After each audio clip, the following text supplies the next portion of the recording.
여러분 안녕하셨습니까? 양영태 TV의 양영태입니다. 2023년 4월 17일 월요일이 되겠습니다. 경기 동부연합 여러분 들어보셨죠? 성골이라는 것. 경기 동부연합이 성골, 통진당의 성골 아닙니까? 성골이 뭡니까? 아주 순수 혈통이다 이런 얘기죠. 경기 동부연합의 진성 멤버들이라는 거죠. 강성희 보좌관을 밀어서 국회에 입성시켰습니다. 진보당, 통진당을 갖다 통합을 빼고 진보당이 복원돼 가지고 강성희 의원이 국방위 가능성이 커졌는데도 불구하고 국방위원밖에 비지 않았다고 하니까 그럼 빨리 국민의힘이라도 가서 국방위원을 하고 위험에 대비를 해야 되는데 그걸 국민의힘이 안 하면 안 된다 이런 얘기죠. 국방위원회 못 가게 해야 될 거 아닙니까? 근데 진보당 강성희 의원이 이제 국방위 가능성이 커졌다는 겁니다. 아니 어떻게 이런 사람이 국회의원이 될 수가 있죠? 하기야 투표했으니까. 전주을 지난 4월 5일 식목일 날서 재선거에서 당선된 진보당 강성희 의원실에 경기 동부연합 출신이 줄줄이 보좌관으로 채용된 것으로 확인됐습니다. 재밌는 거 한번 보십시오. 통진당 당권파 소속으로 소위 당권파 핵심 이석기, 이정희 아시죠? 이정희, 김재현 아시죠? 이 사람 전 의원의 보좌관을 쭉 다 했던 인물입니다. 그러니 아주 순혈주의에 통진당의 순혈을 받고 살아온 사람이 아닌가 이렇게 느껴진 인물들입니다. 자, 진보당은 자신들이 내란선동으로 강제 해산된 통진당 후신이 아니라고 주장을 해왔습니다만은 강 의원이 국방안보 기밀을 다루는 국방위에 배치될 가능성이 높지만 국민의힘은 상임위에 바꿔줄 의원이 없다. 이러면서 사실상 이걸 방치하고 있습니다. 이렇게 되면 국민의힘은 안 됩니다. 국민의힘이 국방위에 누가 설선해서 가야 됩니다. 국회 사무처에 따르면은 강 의원은 진보당 경기도당 용인시 지역위원장인 A씨와 진보당 정책기획을 지낸 B씨를 4급 보좌관으로 정식 등록했습니다. 용인시의 지역위원장, 경기도당 용인시. 이석기도 한국외국어대학교 분교, 용인에서 아마 학교 나왔죠.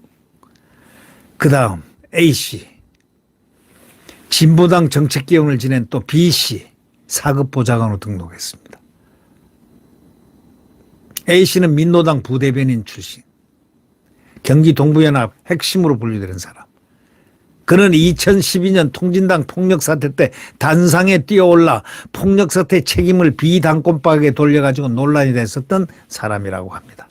조선일보는 특정 보도를 지금 하고 있는 겁니다. 19대 국회에서 김재현 전 의원의 수석보좌관으로 임명된 사람입니다. 주로 용인 지역에서 활동했습니다. 박근혜 전 대통령 탄핵 국면에서 박근혜 퇴진 용인운동본부 공동대표를 지낸 사람입니다.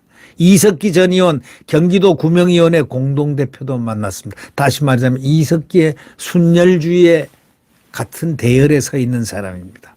자, 여러분 어떻게 생각하십니까? 또 B씨란 사람은 이정희 이석기 전 의원의 보좌관을 지낸 인물입니다. 다 고반 이정희, 이석기, 김재현 뺑글뺑글 돌아가고 있습니다.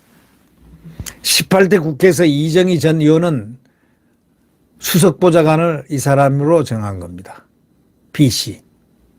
그가 야권 단일 후보 경선에서 여론조사 조작 논란으로 총선 불출마를 한 뒤에 19대 국회 비례대표로 들어온 이석기 전 의원의 보좌관으로 임명돼서 사실상 보좌를 승계했습니다. 민노당 시절에 당 정책지원단 소속 정책연구원, 민중당의 정책실장을 지냈습니다. 야권 관계자 두 사람 모두 경기 동부연합 핵심 인물이라는 겁니다. 이게 무서운 겁니다. 동부연합, 경기 동부연합. 이게 지금 묘하게 경기 동부연합, 성남 이런 주변으로 이렇게 무슨 벨트를 혹시 형성하거나 있지 않겠지요? 성남 하면은 딱 떠오르는 인물이 또 한 사람이 있는데 이재명? 이재명은 틀림없이 민주당인데 이재명은 도대체 정체가 무엇일까요? 이들이 국회에 다시 들어가는 것은 단순히 강의원과 친분 때문이 아니라 당 차원의 지시에 따른 것일 가능성이 높다. 이렇게 야권 관계자는 얘기합니다. 강의원 역시 경기 동부연합 출신입니다. 진보당은 그동안의 당원 대다수가 진보당이 생애 첫 정당이라면서 통진당 후신이 아니라고 주장해왔지만 통진당 당권파 핵심인 바로 경기 동부연합 출신 인사들이 이 강 의원과 함께 나란히 국회에 들어오면서 야권 일간에서는 과거 통진당 세력이 국회 재진입했다. 재진주했다. 이런 말이 나오고 있습니다. 이들 세력에게 국회 진입의 길을 터준 것은 민주당입니다.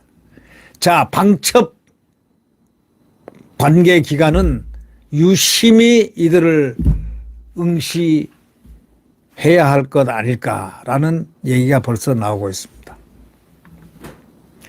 강 의원이 당선된 전주을 재선거는 민주당 출신 이상직이 누굽니까? 문재인과 굉장히 깊은 관계가 있죠. 문재인 자녀하고 관계가 있죠.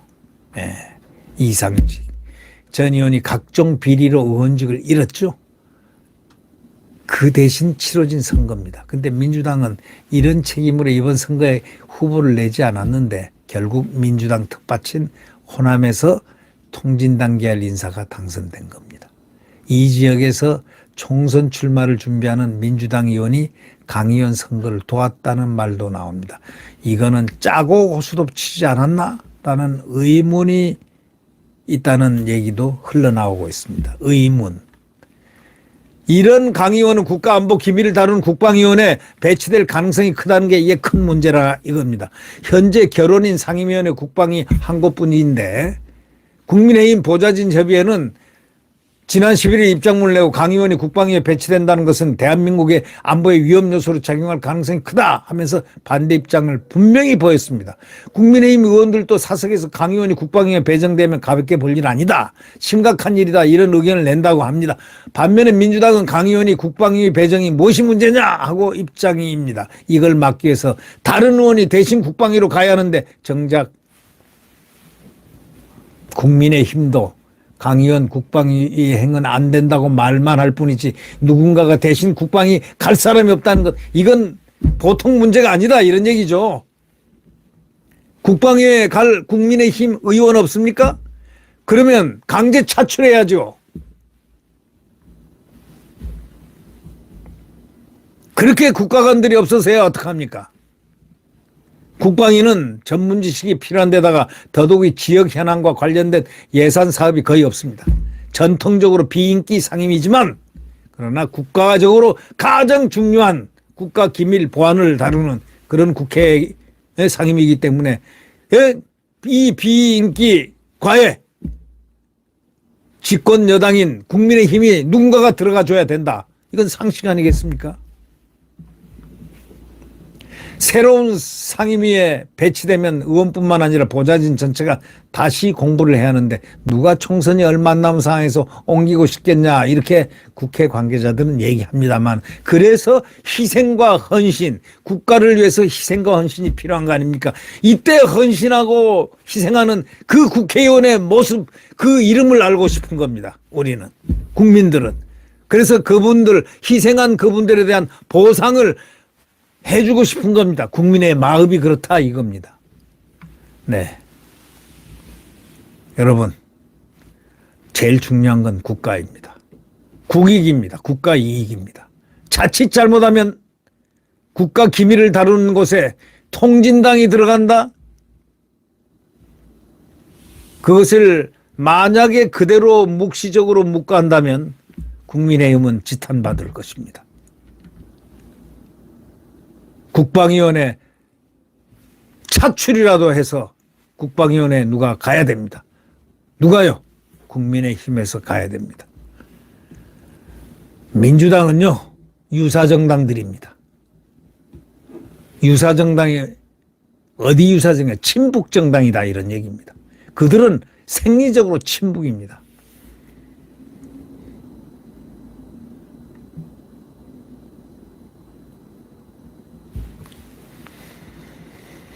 네. 제일 중요한 것은 국회의원들이 국가관이 투철치 못하다는 일반론의 모습이 이렇게 간헐적으로 보인다는 것. 이거는 국가적 불행입니다. 그렇지 않기를, 실체는 그렇지 않기를 바랍니다. 애국심이 가장 중요한 겁니다. 대한민국 헌법을 사랑하는 마음으로 국방위원회를 절대로 통진당에 넘기면 안 됩니다. 이거는 국민의힘이 해내야 할 의무입니다. 왜냐? 대한민국 대통령 윤석열 대통령은 지금 국가 대한민국의 헌법 수호를 위해서 지금 취임사에서부터 자유를 35번을 외쳤습니다. 자유민주주의를 위해서 그는 기치를 들었습니다. 세계 만방에 환호하고 있습니다. 자, 국방위원회 국민의힘에서 누가 가십시오. 누가 가는지 저희들 국민들은 쳐다보고 있습니다. 네, 구독 버튼과 엄지를 눌러주시면 감사하겠습니다. 구독 버튼과 엄지를 눌러주시면 감사하겠습니다. 안녕히 계십시오.